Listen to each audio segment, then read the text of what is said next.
how do franchisees and franchisors know what's right? Like, what are some questions they should be asking themselves to know as a franchisor? Maybe it's optimizing territories and having the right territory size, or franchisees thinking about going into it the first time, or maybe thinking about expanding. Like, what should some of the questions be?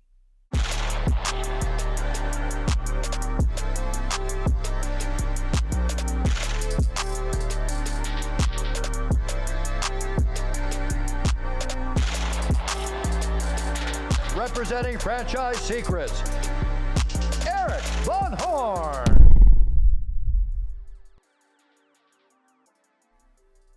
Yo, Jeff. Yo. You're back. Guess what Saturday is? Skiing in Breckenridge for me. What is it for you? So I don't know if it has anything to do with my horoscope or just like body chemistry or whatever, but I'm a daylight savings guy. Like I start dreading in September when the time changes in November. I probably Google it 8 different times so that I can just be like, okay, I got to get prepared. And then as soon as it switches over in November, I then go on the other side and I Google 10 to 15 more times, like, when does it switch back? And this Saturday, they say it's Sunday at 2 a.m., but I mean, it's kind of like Saturday. Time change. Everybody make sure that they recognize the time change this Saturday. They've already done it. Days are getting longer. Done it. Like, we will make fun of people that did forget. What's also really bad about that is Arizona. I've already had some people scheduled for the mastermind. They're in Arizona and they're like, oh, Mountain Standard, Mountain Daylight, and Arizona's a disaster. They get gypped. I know. All right. So you and I had a conversation. I didn't tell you about this. You were there for the conversation. We had a conversation with one of the big broker networks out there. Not going to name them. We talked to all of them. We know all of them. And they said, how do we help brands get more franchisees open versus sold? How do franchisors get more franchisees open versus franchisees sold or territories sold? There's a lot that's probably in that question. And you and I are probably going to be working on some stuff to help franchisees with this.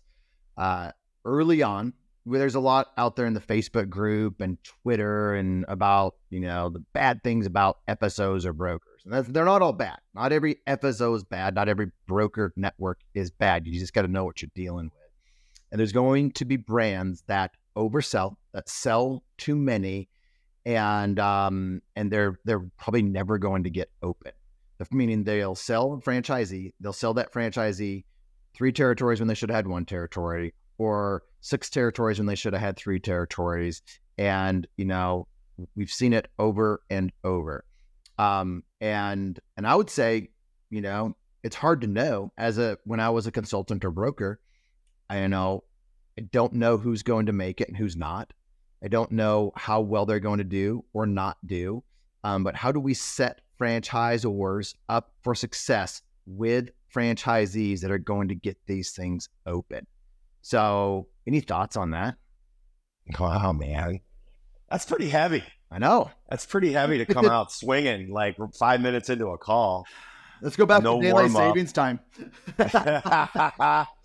Yeah, I got a lot to say on this topic. First of all, I have been, I was an investor in a brand that purchased a brand that had 500 franchisees, that had 550 open locations collectively. That ratio is tough. It's tough because it's the old analogy around moving the oil tanker. When you have an initiative and you got 500 cooks in the kitchen that operate 550 locations, it's difficult to go with any level of speed. So in other words, speed is important in business. That system, that brand, at that point was an owner-operator. Owner-operator. Great brand, by the way. I mean, very recognizable around the globe, certainly in the United States. But there was challenges. I mean, when we invested in the brand, we wanted to give the front of house a refresh. We also wanted the franchisees were on shorter terms. We wanted to just extend terms. We were offering dollars for the refresh and just for an extension of the term, like no other changes in the terms. And it just took a really long time. That ratio is tough. It's tough to be a franchisor when you have virtually no multi-unit franchisees. Now, the system, there's other systems out there. Well, let's pause there Oh. because that I want to kind of break things up a little bit. Service-based brands, they are providing a service. They are painting a house, cleaning a house, mowing a lawn. That is that's a service-based, and usually it's one franchisee, and they might own multiple territories.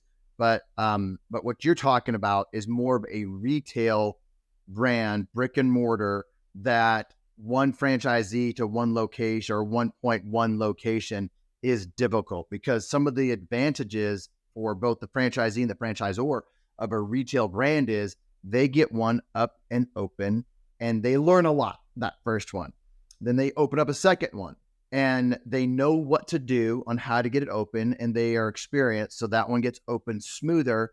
They probably have challenges because they take some of their good staff, move them to the new location. So the first location suffers a little bit. So they learn from that one in that second location. Then they go to their third location, and that one opens up usually pretty smooth. At least that's been my experience in the past with everything that I've opened up. And then the fourth one is a breeze, fifth one, sixth one. And that's how franchisees can continue to scale and open up more as in brick and mortar. And that's what franchisors in brick and mortar love, because they can have a franchisee that does not require as much attention from the franchisor as they start to scale and grow the brand and their own kind of empire beyond 3 locations.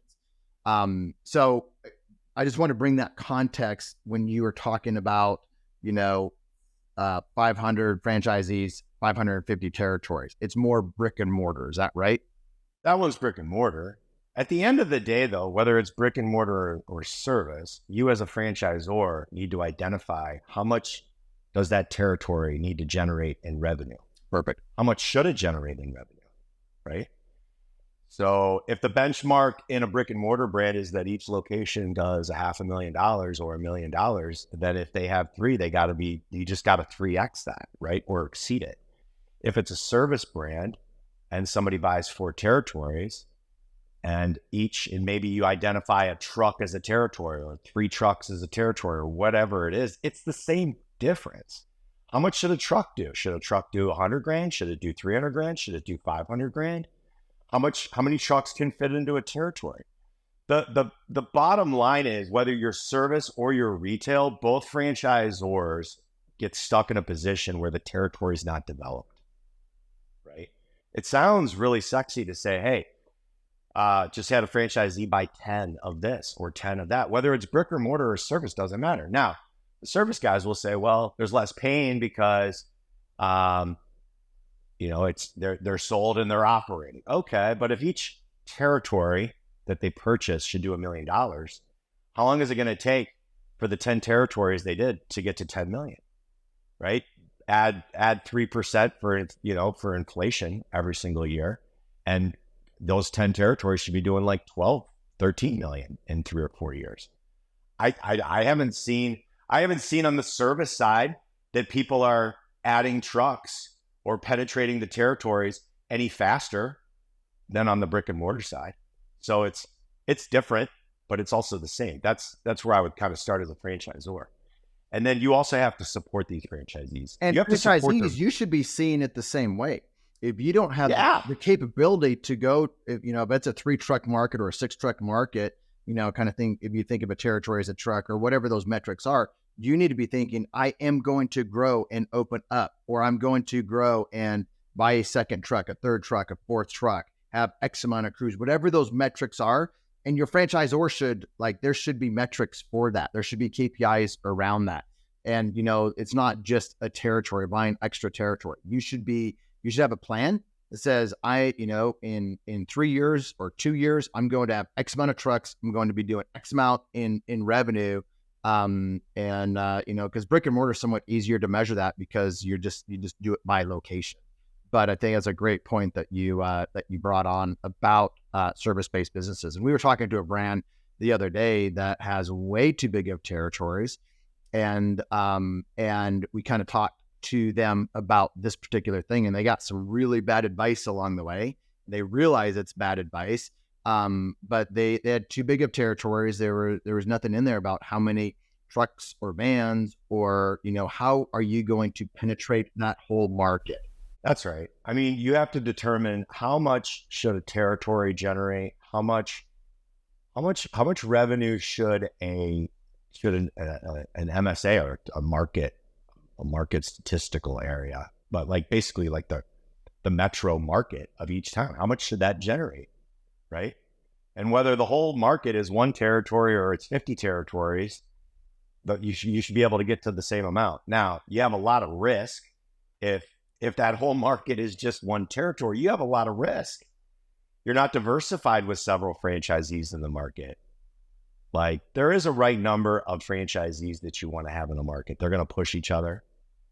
They're going to be competitive with each other, but they're also going to help each other out in a big way, which I think is really important. But I think that when you kind of think about, like, from the franchisor's perspective and from the franchisee's perspective, you got to have a plan. You have to have a development plan to build out the territory. Franchisors are going to assist that by saying, you have to have, if it's brick and mortar, you have to have this many locations open by this period of time. And then service-based franchisors, and sometimes even brick and mortar brands, are also going to institute a minimum royalty amount. And they may delay minimum royalties on additional territories over a certain period of time.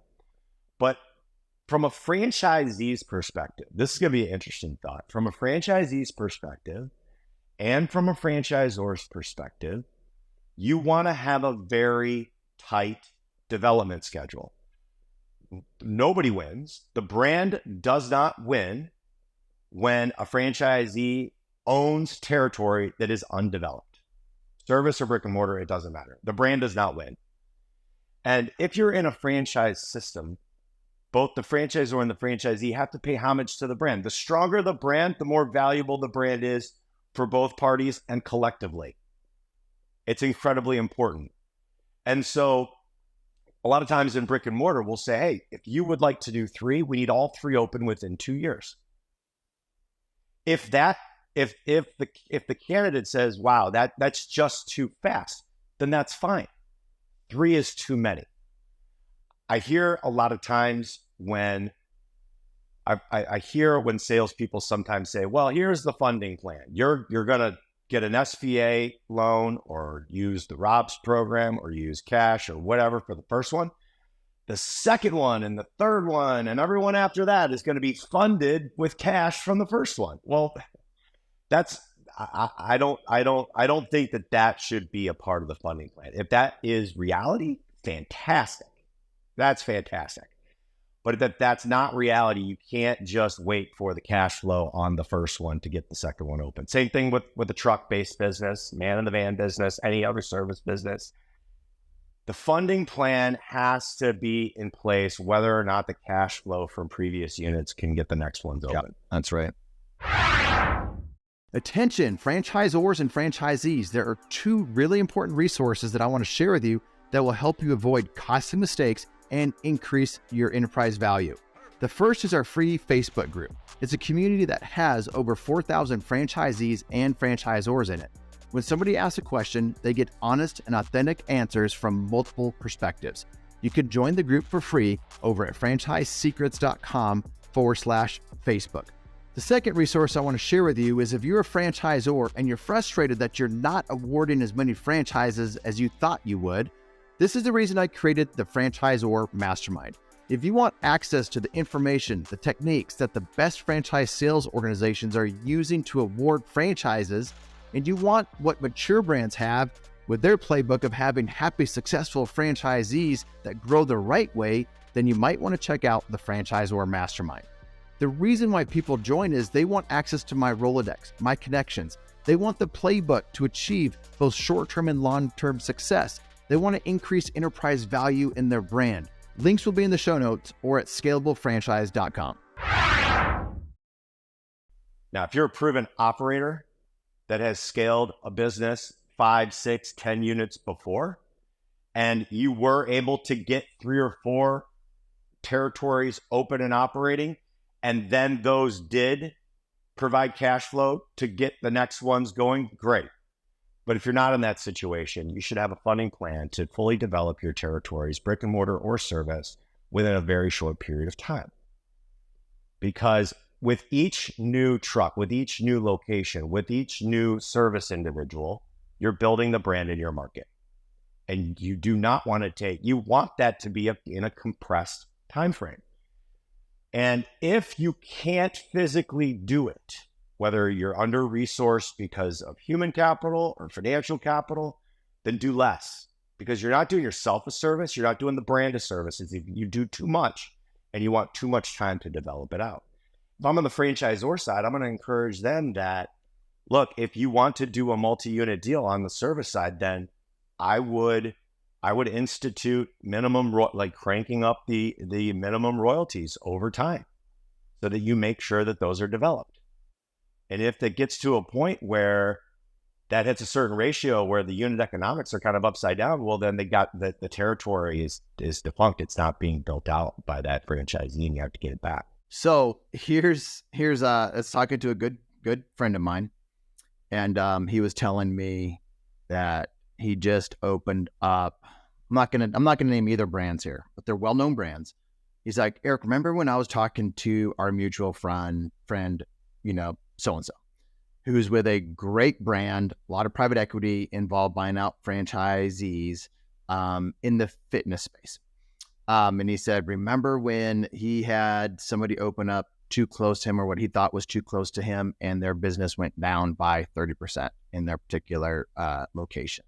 He said, I just opened up our fitness wellness studio 12 minutes away from another one of ours in a market that's not as great as our market that we're currently open up in. He's like, 1 month into it, they're already making, I think he said about $10,000 net profit a month.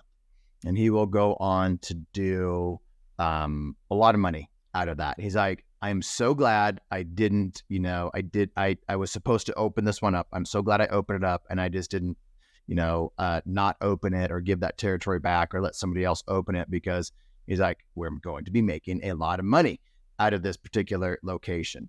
His fear was it was too close to his other one being 12 minutes away. A lot of franchisees think that they want, and you and I both been on the franchisee side. You're a franchisee. Yes. You just want bigger territories because you think bigger territories is better for you. And you're not looking at it from the other perspective.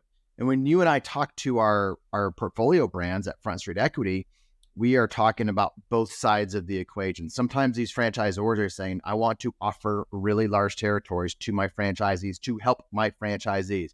So it's coming from a place of helping their franchisees, but actually it's hurting franchisees and hurting their brand and then hurting people from making more money. If it is a good brand that that's making money, people are doing well, we should want people to open up in markets where they can, achieve the numbers that they want to achieve. So it kind of goes to your point. Like there is a sweet spot in there. And that's why you want scale, man. You want territories the right size. You do, but like you also, there is something to a level of scale in each market and it rising up. I mean, how many Dunkin' Donuts are there in Boston?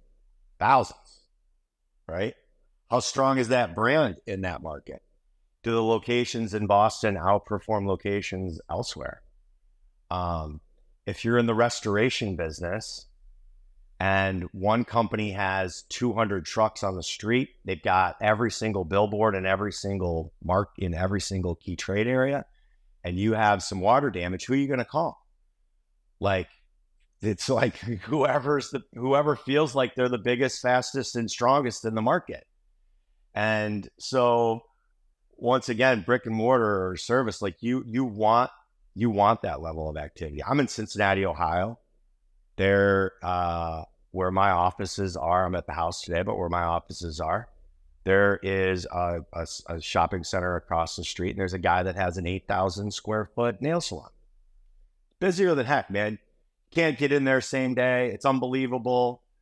So the guy decided to open up another location. And he said to himself, like, do I want to go to the next trade area down? Or do I just want to become stronger in this trade area? So across the street where my offices are, he opened a 10,000 square foot location. Now you got 18,000 square feet across the street from each other in the same zip code. Kind of easy to manage that. All he's got to do is walk across the street. So that one got too busy. Can't get in same day. Wanted to open a third one. Same thing. Does he go a couple trade areas away? Or does he just keep packing them into the same trade area? I mean, it worked out for him the second time, filled up and was jamming. Boom, opens another 8,000 square foot location in the same zip code. Now the guy's got 26,000 square feet of nail salon activity, and all three are busy as busy gets. So I remember being in the salon suite industry, right? And I always had this thing. It said, when you're full, you're full. And so sometimes franchisees, they'd be so happy and they would have a 40 unit salon suite and it would be full. And they'd be like, where should I go next? I said, across the street, man. Like, go across the street. It's easier to manage that way. It's not going to really take away from any of your business here. Do another 40 across the street. It's better than doing it 30 miles away, right? So like, it's all about perspective, right? And it's about like fiction versus reality. Like if,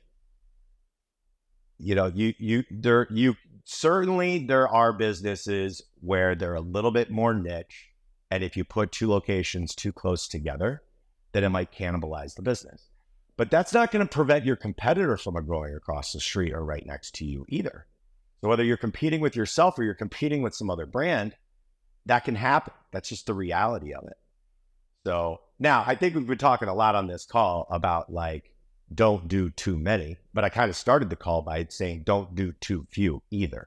Like, once again, I think it's very difficult to operate a system that every single person just has one territory or 1.2. Like, there is a mix. You also don't have to go to the other side where there's, I think that I've read somewhere that there's almost 3,000 Paneras, but all 3,000 of those are owned by like less than 40 franchisees. I mean, that's kind of, I can't even fathom that.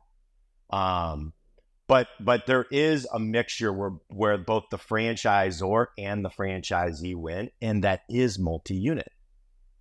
It is multi-unit. If you're a great operator and you have one and then your market is sold out, then that's tough. I think a lot of franchisees too expect the franchisor to come back to them and say, hey, I was in the market first. I opened up the market. Anytime anybody's ever interested in this market, I want you to call me first. That's not fair. Like that's very difficult to do. And we were literally having this conversation recently about one of our brands. And I'm going to promote a number of different markets so nobody thinks it's about them. It could have been about Nashville, could have been about Raleigh, could have been about Austin, it could have been about Dallas. There's, a Denver. But there was one franchisee that they're like, I was going to do 2 or 3. I think I'm going to just do 1 now. And we were saying they should do 2, maybe 3 because of where they were financially, because of what their goals were, because of they're not going to have opportunity by the end of the year because that market will be sold out. And so we look at it, we're like, what's the best for that franchisee? If they wanted to do 6, we would have been having the opposite conversation.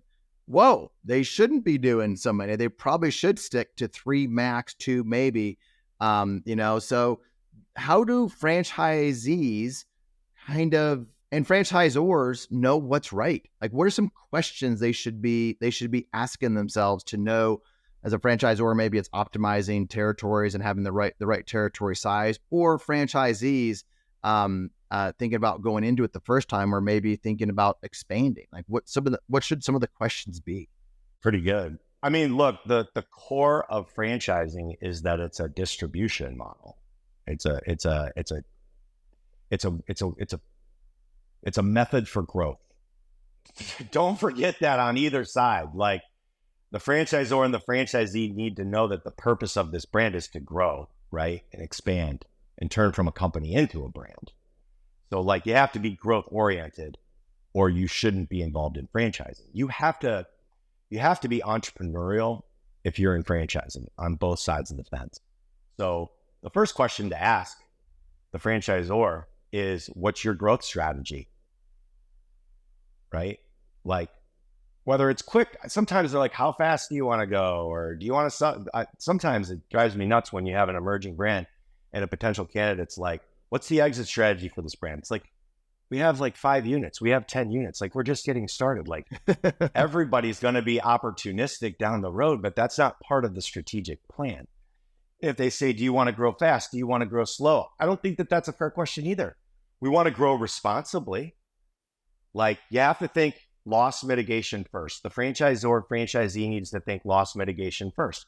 We call it bubble wrapping, right? Because you can visualize that. You got to bubble wrap the brand. If you're a franchisee, you have to bubble wrap your investment.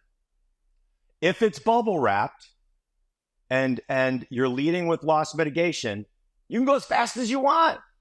There should be no reason to go slow. Once again, it's got to be bubble wrapped first. Right? We talk so much about bubble wrapping that there's a lot, whenever we talk to our brands, sometimes on our first call when we're getting to know a brand, but we talk about loss mitigation. We talk about bubble wrapping their brand from the beginning of these conversations. And we probably have 5 new brands a week that we talk to, and they always leave with like, oh my gosh, I can't believe no one's told this to me before. But a lot of these conversations that we have with our brands are about, how do you protect the brand? How do you protect your franchisees? How do you grow the right way, which is all bubble wrap. So we're going to give you just a little tiny taste of really what we dive deep into brands. But most of the brands, emerging brands that we talk to, they don't even have a clue on how to protect their brand. Wasn't even on their radar screen of, how do I protect as I grow? They're thinking grow. How do I grow? How do I not get overwhelmed? How do I do this? But they're not thinking, how do I protect this brand? And as the franchisor protects their brand, they're really protecting it for the franchisees as they grow. So there's a lot of talk about growing responsibly. We talk about bubble wrapping the brand, which is another way to probably say it is growing responsibly. But nobody. That goes for the franchisee too, though. 100%. Right? Like, they want to bubble wrap it. Like, they want to have a funding. If they're going to buy 3 territories, service or brick and mortar, they want to have a funding plan in place to develop all 3 of those territories without needing cash from the first one to do the second one, yada, yada, yada. They got to have a funding plan, right? They got to have a team in place. Now, the team on most brands could literally start with just the founder. They could be the bottle washer to the maitre d', but you have to have a plan on when you're going to add key personnel. The one thing that you do get with multi-unit is you get a level of scale. If it's brick and mortar, maybe you need 1 manager for 3 locations. If it's service, maybe, a lot of service brands, you have to have an operator and you have to have a salesperson when you get started. Some franchisees may start as both. But if you're the operator and you're going to do the sales, you have to build out the plan on when you can hone in on your strengths and be able to hire for the other side. You have to, even if you're partnered with somebody and you have the yin and the yang and you have the ops and the sales and you go to market and you're scaling, there is going to be a time where you're going to add additional vehicles, additional routes, additional people. You have to plot all that out. You've got to have a strategic plan. Franchisors and franchisees. I mean, that's kind of the crux of why our strategic advisory firm's on fire right now, is because people don't have plans. They want plans. Let's talk about how brands, because we got to wrap it up, Jeff. You and I have a call to get to.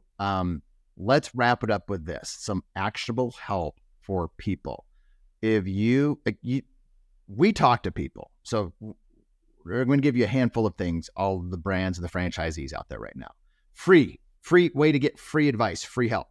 We talk to brands all day long that are thinking about franchising or are a franchise. They might have 0 units. They might have 100. We talk to brands that have over 100 units, and we're helping them and for free, because we are talking to one right now that has 400 units open. They might and wants help. Yep, and we're helping them for free. It's not because we're so generous. There might be an opportunity there for us to help them out in a paid way at some point. Or it might just be a relationship that we're deepening with some founders or some key executives.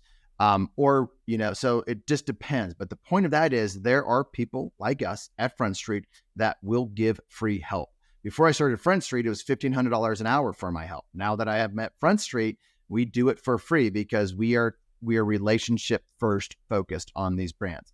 Another way to do it is go to some of these conferences where I was just talking to another very influential person in franchising on the franchisor side, and he helps franchisors and franchisees. He's like, Erik, like IFA, emerging brands, Springboard, Unconference. There's different ones out there. He's like a multi-unit coming up. He's like, that's where I talk to people. He's like, I don't go there with an agenda. I just talk to people and I give so much free help. He's like, but that's what I love doing. So if you're an emerging brand, I would go to some of these conferences and just see who's on. Got to get in the game. If Jeff and I are on there, got to get in the game. Reach out to us, Facebook, message us, Instagram, Twitter, X, whatever. Get in my Facebook group and just message me, because it's so funny. We were on a call yesterday with somebody and they're like, was that really you DMing me, Erik? Or is that like one of your bots or one of your assistants? I'm like, no, that was me. And I told them a little bit about the conversation so they knew. That's great. But like, you need to reach out to one of us, fill out a form on our website, or just go to these conferences and reach out to us or people that have written the books or influencers that you see online or people that are in the game. I don't really like the term influencer because I like people that have actually done stuff. They just not talk about things. They're not a good speaker, but they actually are in the trenches doing stuff. You and I are in the trenches right now. We've been in the trenches all over franchising. And so that'd be my advice is seek out those people. Jeff?